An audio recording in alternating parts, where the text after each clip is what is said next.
Hi guys. How my client made a Lamborghini Huracan himself. I used a 3D scan model of the Lamborghini Huracan and divided it into sections.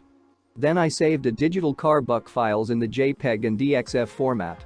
These digital car-buck files need to print on a regular paper printer or need to cut on a CNC or laser machine to obtain wooden car-buck sections.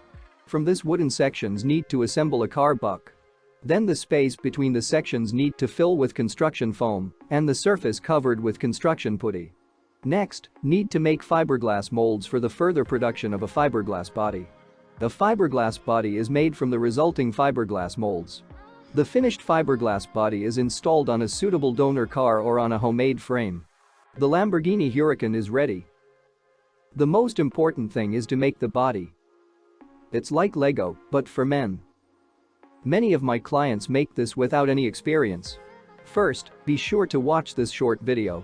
And after that, if you need digital car-buck files, then Welcome.